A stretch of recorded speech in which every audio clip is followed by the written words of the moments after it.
consultant. So today, another video that I want to share with you.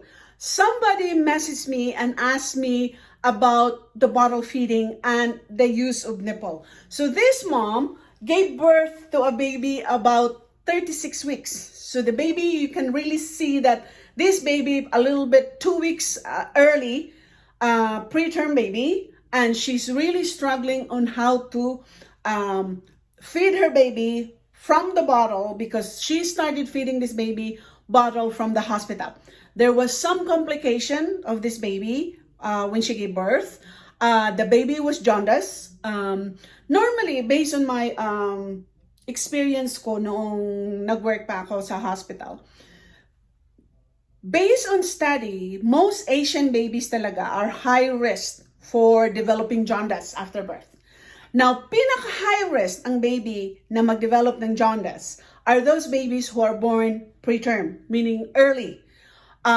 So, ang mangyayari, there's some doctors would say, do not breastfeed your baby yet. We need to give the baby formula because the baby is jaundice and the baby is nasa incubator or nasa ultraviolet, what do you call this one? Therapy para ma-lessen yung jaundice. So, ang nangyayari, mom was the breast milk she has wasn't being stimulated or used for 2 weeks habang si baby was under treatment because of jaundice. Ngayon, her problem right now, yung bote na ginagamit niya feeding the baby ay namumblema siya dahil doon sa nipple, the nipple made the baby feeling like gag or gagging. Hindi kaya ni baby yung nipple na ginamit niya dahil yung baby maliit. Okay. So, ngayon, nagtatanong siya sa akin, what is the right nipple para sa mga babies na mga preterm or babies that normally, that easily gagging or feeling like choking doon sa nipple na ginamit niya. So, may mga babies talaga na very sensitive talaga yung gag reflex nila. Okay? Especially sa mga preterm. Konting stimulation lang dito sa lalamunan, nagagag, gumaganon. So, I'm going to show to you on what's the best way to feed this baby na hindi magagag. Dahil kahit siguro gaano ka soft yung nipple na gagamitin ni ma'am, magagag pa rin itong baby nito kung hindi marunong si ma'am maggamit ng strategies on how to feed the baby without feeling gagging, okay? Now, I have 2 samples of nipples here, okay? Okay? Isa, very, very straight, na maliit yung base niya. The other one is very wide, at almost the same length. Ito mas mahaba ang nipple kaysa dito. Dito ang nipple niya is shorter. See if you can tell. The nipple is shorter in this big one. The nipple is longer in this small one. So, kung ang baby has gagging reflex na very sensitive, konting lagay mo lang ng what do you call this one, lang ng bote, nagagag na si baby. So, the best way na based na experience ko sa kliniko ay gumamit kayo ng nipple na medyo maiksi siya. Okay? If you notice, again, pinakita ko sa inyo, mas mahaba ito kumpara dito. Okay? I'm looking at the edges here. Okay? The edges dito, mas maiksi talaga ang isa kumpara dito sa mahaba. Dito sa mahabang nipple, pag pinapadede mo ni si baby at may gag reflection na very sensitive, ito ang nagtitrigger ng gag sa baby. Okay? Especially if that baby is very sensitive. Okay? Ngayon, if the baby is able to latch with this short nipple siya, then it's much better dahil hindi nati-trigger yung very sensitive area ng baby na doon nagti-trigger yung gagging. Okay? Another way on how you can feed this baby to avoid the gagging sensation or to avoid the trigger of gagging pag nagbe-breastfeed kayo or nagbobote kayo, nagbe-breastfeed, sorry, nagbobote kayo with breast milk is position the baby in upright position. So, if you are breastfeeding like this, okay, normally pag nag-breastfeed ka ng cradle is like this, right? I want you to parang nakasimi upo si baby dito sa leg ninyo, okay? When you do that, yung part ng airway ni baby, open talaga yan.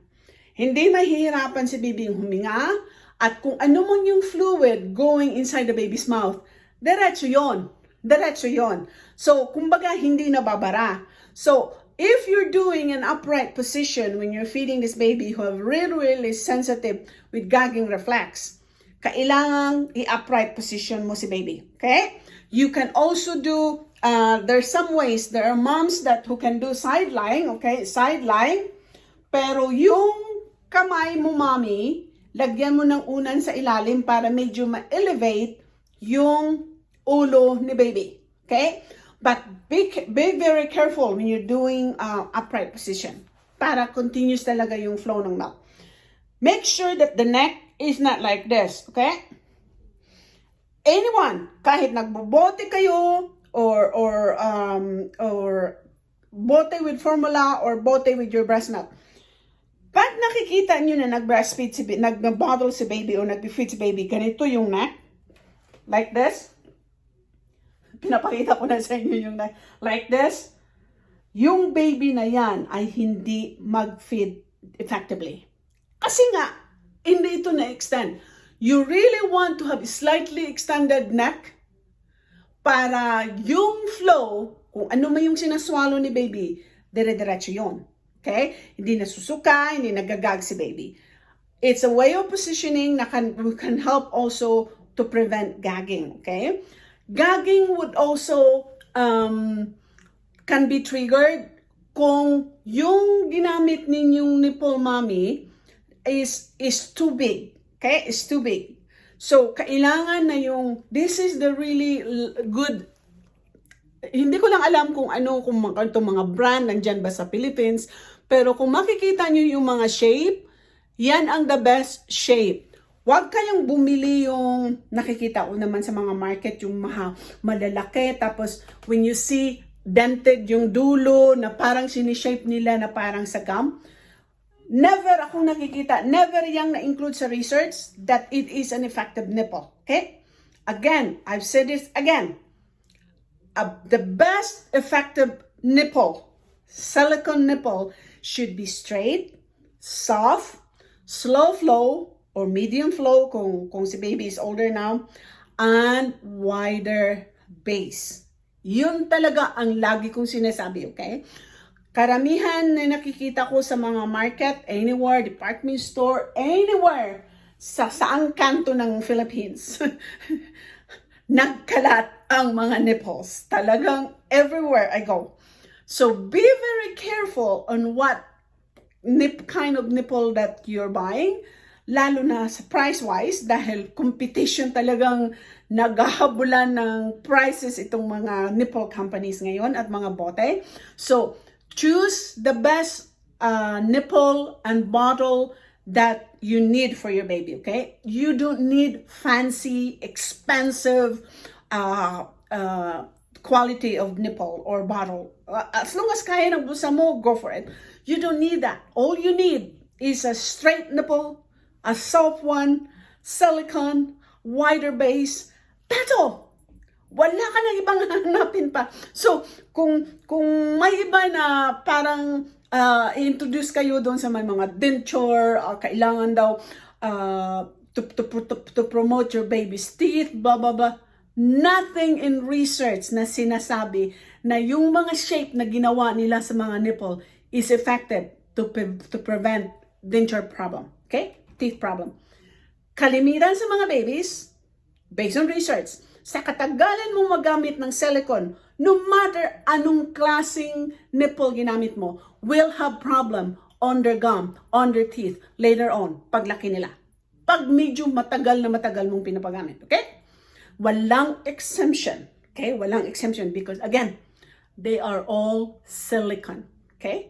So just pick and choose what's the best nipple for your baby, kaya ng bulsa mo, at effective na magagamit mo para sa baby mo, okay?